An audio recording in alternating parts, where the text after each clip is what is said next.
মহিলাদের কাজা রোজার আগে শাওয়ালের 6 রোজা রাখা যাবে কিনা? কাজা রোজাগুলো আগে রাখবেন নাকি শাওয়ালের 6 রোজা আগে রাখবেন? এটা একটা কমন প্রশ্ন। এই প্রশ্নের উত্তরে আমরা বলতে চাই, অনেক উলামায়ে কেরাম বলেছেন যে যেহেতু নবী করিম সাল্লাল্লাহু আলাইহি সাল্লাম শাওয়ালের 6 রোজার ফজিলত পাওয়ার জন্য রমজানের রোজা রাখাটাকে শর্ত দিয়েছেন এবং বলেছেন মান সামা রমাদান সুম্মা আতবাআহু সিত্তাম মিন শাওয়াল, যে ব্যক্তি রমজানের রোজা রাখলো এরপরে শাওয়ালে 6টা রোজা রাখলো, কানা কাসিয়ামিদ দাহার, সে সারা বছর রোজা রাখার সওয়াব পাবে। কিভাবে এই রোজা রাখার সওয়াব হয়? অনেক উলামায়ে কেরাম, অনেক বিশ্লেষকরা বলেছেন আল্লাহ তাআলা প্রতিটা আমলের বিনিময়ে কমপক্ষে 10 গুণ বাড়ান, কোন কোন ক্ষেত্রে আরো অনেক গুণ বাড়ান, দানের ক্ষেত্রে আরো কয়েকশো গুণ পর্যন্ত আল্লাহ বাড়ায় দেন।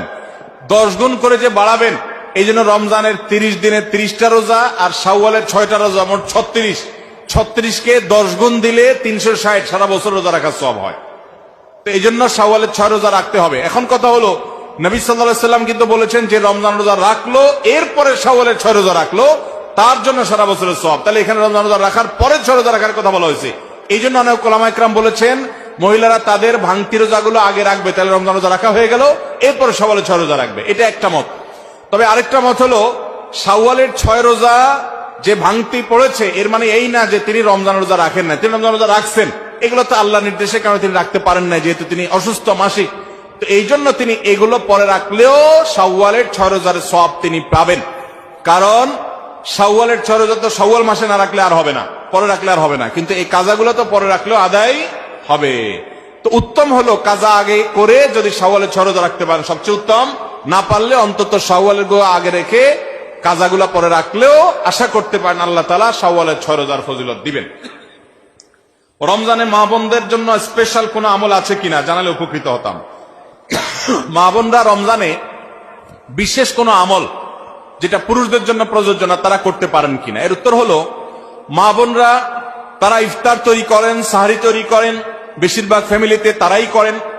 অতএব তারা এই কাজগুলোর ফাঁকে ফাঁকে ইবাদত বন্দেগী করবেন এবং সেই সাথে রোজাদারের খেদমতের নিয়তে তারা যদি করেন যে রোজাদারকে ইফতার করালে ইফতার করানোর সওয়াব পাওয়া যায়, আমি তাদের ইফতারের ব্যবস্থা করছি, আয়োজন করছি, অতএব আল্লাহ আমাকে যেন আজর দান করেন, সওয়াব দান করেন। রোজাদারের খেদমতের নিয়ত যখন করবেন তারা আল্লাহর কাছে এটার জন্য এক্সট্রা বেনিফিট এবং সওয়াব লাভ করবেন। সেই সাথে তাদের বাসার পুরুষদেরকে মসজিদে পাঠিয়ে দিবেন জামাতের সাথে নামাজ পড়ার জন্য, উদ্বুদ্ধ করবেন, বাচ্চাদেরকে নিজেদেরকে কোরআন তেলাওয়াতের মধ্যে রাখবেন। এই কাজগুলো ঘরোয়া ভাবে তারা করবেন, এগুলো তাদের রিলেটেড বিশেষ কাজ। এর বাইরে মহিলা হওয়ার কারণে আলাদা কোনো আমল নেই।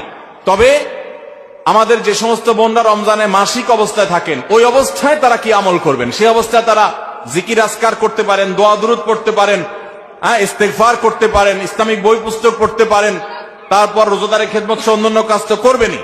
আর যেগুলো তিনি করতে পারতেছেন না, নামাজ পড়তে পারতেছেন না, রোজা রাখতে পারতেছেন না, এগুলোর জন্য আল্লাহ তাআলার কাছে তিনি সুস্থ থাকলে যেহেতু করতেন, অতএব অটোমেটিক সওয়াব পেয়ে যাবেন। ইনশাআল্লাহ ভিডিওটি শেয়ার করে সবাই পাশে থাকবেন।